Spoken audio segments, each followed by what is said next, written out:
Hi everyone, so I welcome you all to the video on course outline for the course related to construction cost estimation and management.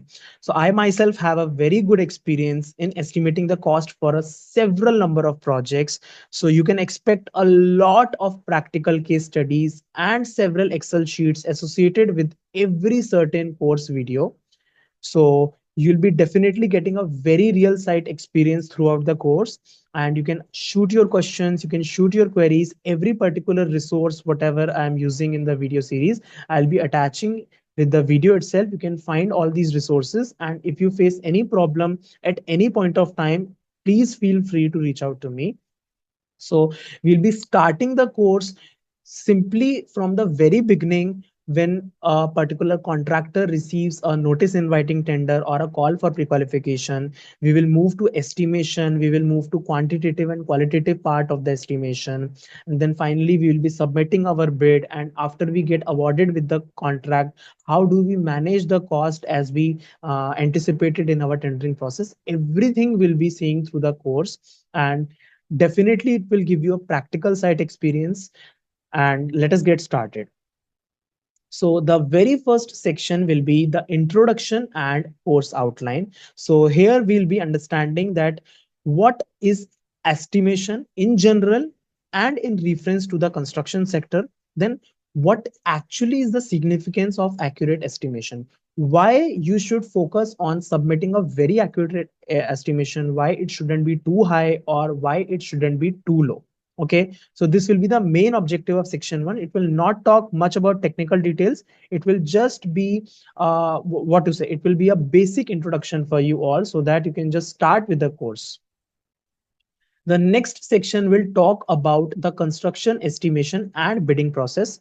More or less, I would say it will be a qualitative section, and you will start with the flow chart of contractors estimation and bidding process, where I'll show you that what exactly process looks like from start to end. Then we will move to subcomponents of the flow chart, like what exactly is a notice inviting tender, who floats the notice inviting tender, what all information they will give in a notice inviting tender. Then we'll see a one sample example of a notice inviting tender for a particular earthwork job for a particular institute. Then we will move to pre-qualification process.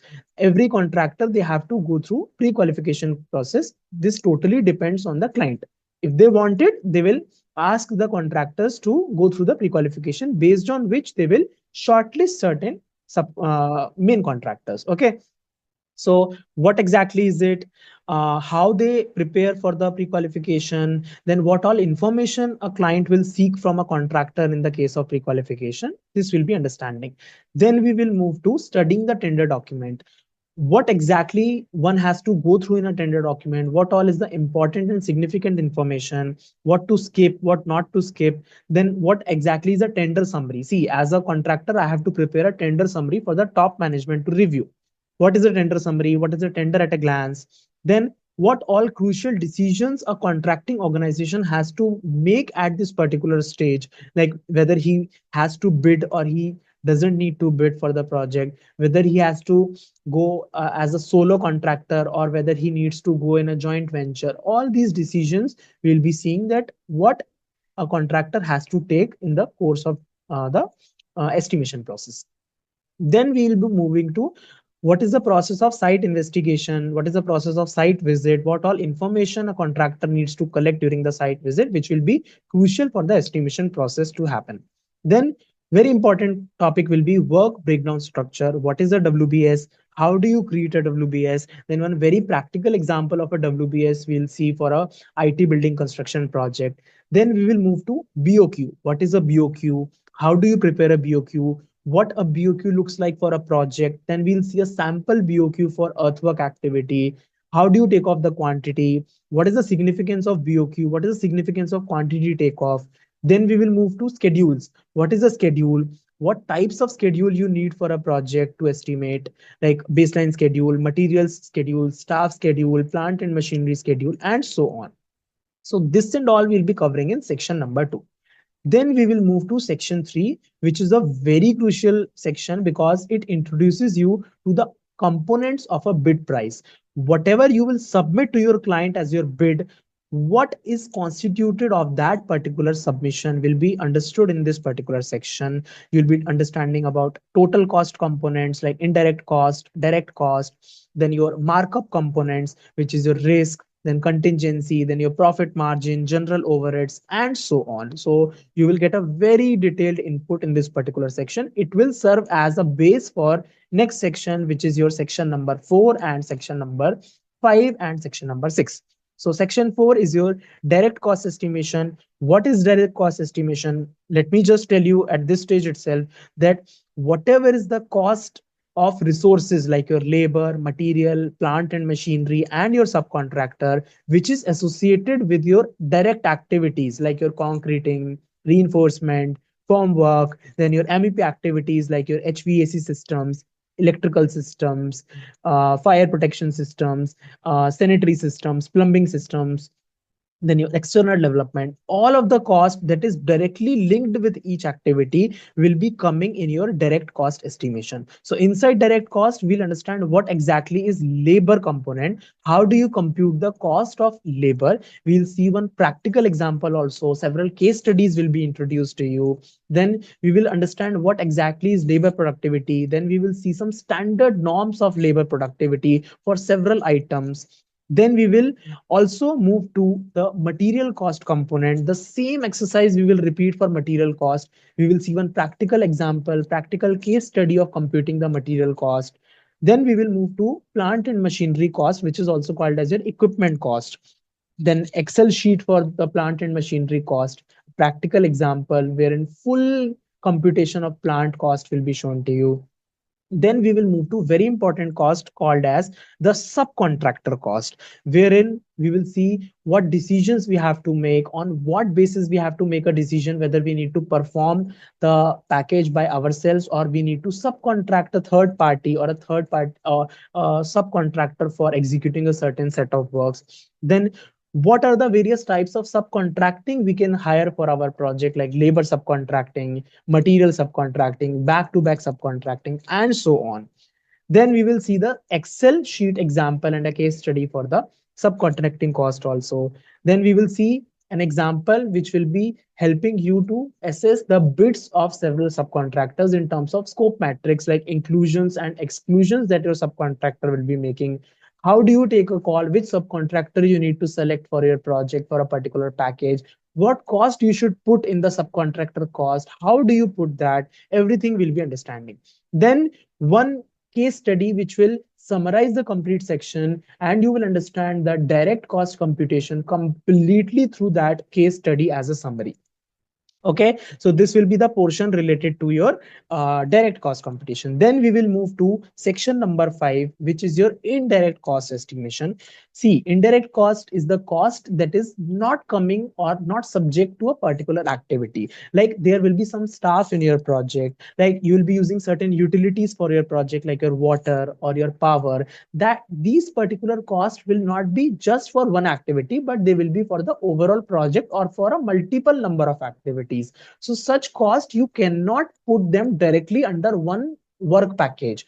Like for an example, if I say there is one particular staff sitting at site who is doing the costing, okay, or someone who is doing the client billing, that particular staff is doing the client billing for the entire project. So whatever salary he will be consuming for the entire project, that salary will not be coming to direct cost, but it will go to the indirect cost, because his cost I cannot put in a one activity. Like I cannot put his cost in concreting itself, because he's doing the client billing for the entire project for all the activities. So any such cost which is not linked to one activity or a specific activity will come under the umbrella of indirect cost.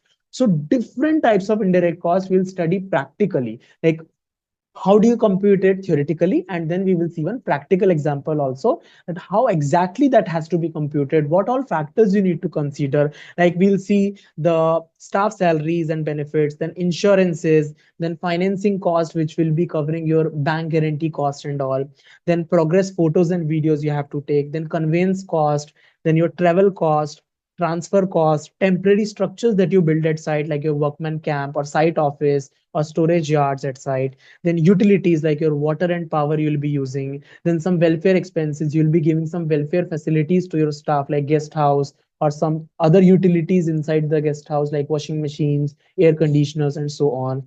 Then miscellaneous expenses like your safety kits, uh, personal protective equipment will be there. Then some, let us say, some photocopy machine you will be installing. So all those costs will come under the umbrella of miscellaneous cost, which is further a component of indirect cost. Then some common workmen are associated with your project, like your office boy will be there, some canteen boy will be there, or some time office assistant will be there. All these costs will be coming under indirect cost. Every cost component we'll understand, and one Excel sheet also associated with each of these cost components.